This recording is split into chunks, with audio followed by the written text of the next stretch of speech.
Polling for the 6th Assembly elections for Chhattisgarh is going to happen on 7th and 17th November. Talking about the political landscape of the state, this is largely a bipolar state, which means that both Congress and BJP are the key players here. Now, talking about the state, since its formation, which happened in 2000 until today, BJP has governed the state for 15 years. And the captain of that ship was Dr. Raman Singh, who was the chief minister of the state for the longest time, that's for 15 years. And we are being joined by Dr. Raman Singh. नमस्कार sir, हमसे बात करने के लिए बहुत-बहुत शुक्रिया। इस बार BJP राज्य की तरफ से या केंद्र की तरफ से या डॉक्टर रमन सिंह की तरफ से कौन से वैसे वादे हैं जिस पे आप लोग ज्यादा फोकस कर रहे हैं, जिनको लेकर के आप जनता के बीच जा रहे हैं? अगर मैं टॉप 3 अगर वादों की बात कर सकूं। हम बोल रहे हैं कि पैडी का प्रोक्योरमेंट पूरा करेंगे। प्रधानमंत्री जी ने कहा है कि पूरी धान खरीदी की व्यवस्था छत्तीसगढ़ में भारतीय जनता पार्टी करेगी। दूसरा, जो करप्शन है, भ्रष्टाचार है, इस प्रकार के छत्तीसगढ़ में 15,000 करोड़ के घोटाले हुए, शराब से लेकर कोल से लेकर चावल घोटाला, उनकी जांच करा के दोषी के खिलाफ कार्रवाई करेंगे। और जो सिस्टम में जो गिरावट आई है, पीएससी जैसे संस्था जहाँ पे लोगों के भविष्य तय होते हैं, लाखों बच्चे आज इसलिए परेशान हैं कि आज पीएससी की विश्वसनीयता कांग्रेस ने ख़त्म कर दी। तो बच्चा परीक्षा कहाँ देगा, तैयारी क्यों करेगा गरीब व्यक्ति? और ये करप्शन की शराब में आप पैसा खाइए, चावल में पैसा खाइए, अन्य चीज़ में खाइए, मगर पूरे के पूरे छत्तीसगढ़ के भविष्य को खराब करने के लिए जब होता है तो ये आक्रोश भूपेश के प्रति, सरकार के प्रति युवा में भी है और आम आदमी में भी है। जब मुख्यमंत्री भूपेश बघेल का इंटरव्यू हमने अपने चैनल पे किया, उन्होंने ये आरोप लगाया कि केंद्र सरकार जो है ईडी और आईटी जैसी एजेंसीज को यूज करके उनकी छवि को बिगाड़ना चाह रही है। जो ब्रांड भूपेश बघेल है उसे टार्निश, इमेज को टार्निश करना चाह रहे हैं। और उनका ये भी कहना है कि खास करके अगर कोल स्कैम की बात करें तो उसमें तो केंद्र सरकार के जो अधिकारी हैं वो भी काम करते हैं। कई ऐसी रेड्स हुई जिनका कुछ नतीजा नहीं निकला। उनके आरोप हैं कि ये सब या तो कहीं सांठगांठ करके इन मामलों को सेटल कर लिया गया या फिर जानबूझ के सिर्फ भूपेश बघेल सरकार को बदनाम करने के लिए केंद्र की ये साजिश है। ऐसा है, भूपेश जी और उनकी सरकार में ईडी तब आता है जब राज्य सरकार की कानून व्यवस्था फेल हो जाती। इंफॉर्मेशन आईटी डिपार्टमेंट ने पूरी जांच की, उसमें 1001 करोड़ के लेन देन के हिसाब मिले। फिर ईडी को केस दिया, एनफोर्समेंट डायरेक्टरेट उन कानून पे हाथ डालता है, prevention of money laundering act, PMLA जब तक नहीं लागू होगा राज्य सरकार के कानून से हटके। और ये करप्शन इतना बड़ा था, 2180 करोड़ का शराब घोटाला खुलेआम।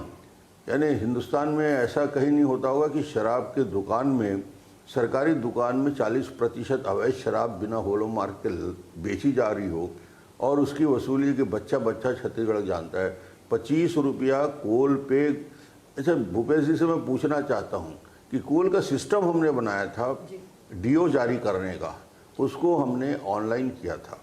कोई आने की ज़रूरत नहीं है, ऑफिस जाने की ज़रूरत नहीं है, मैनुअल कुछ नहीं होगा। और उस पर लगातार छत्तीसगढ़ में कोल का डीओ कटता रहा।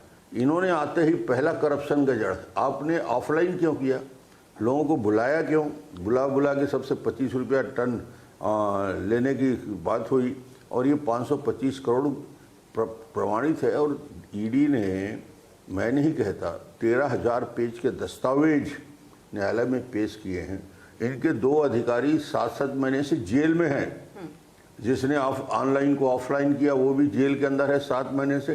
कोर्ट भी जमानत नहीं दे रहा है भूपेश जी। एक और चीज मैं अगर बीजेपी की ही बात कर लूं, जो कि इस बार के चुनाव में खास करके सामने आ रही है और न सिर्फ छत्तीसगढ़, राजस्थान, एमपी जैसे राज्यों में भी दिख रही है कि केंद्र के लोग लाए जा रहे हैं, एमपी जो हैं उन्हें चुनाव लड़वाए जा रहे हैं। आलोचना इस पूरे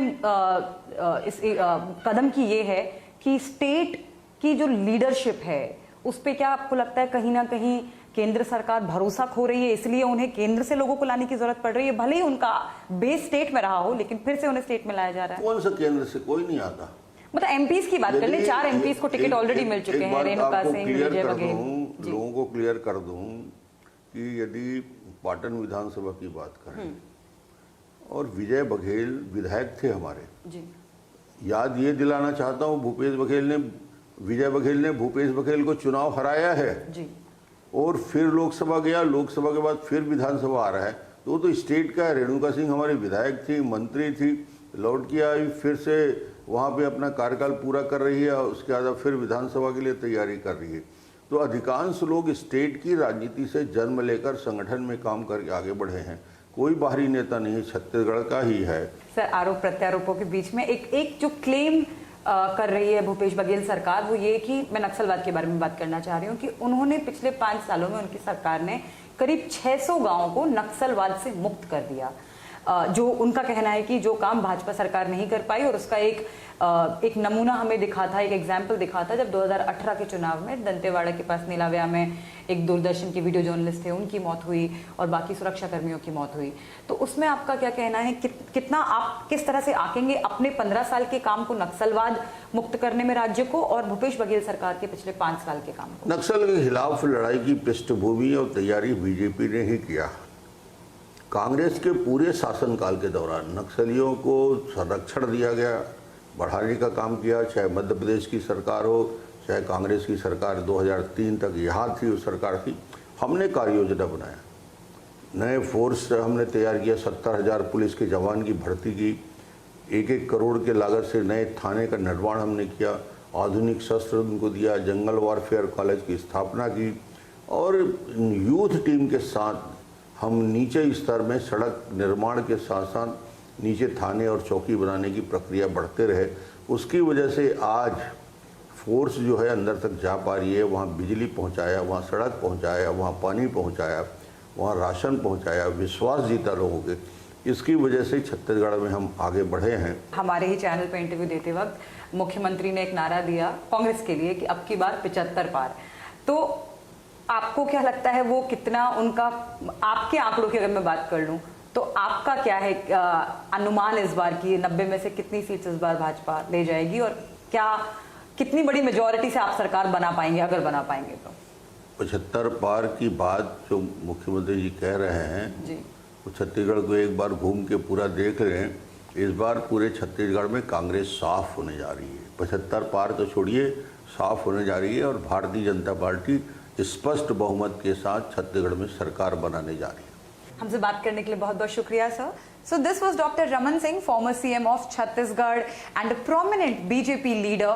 He has once again thrown his hat in the ring and is confident that BJP is going to form the government in the state and Congress will not get victory at any cost.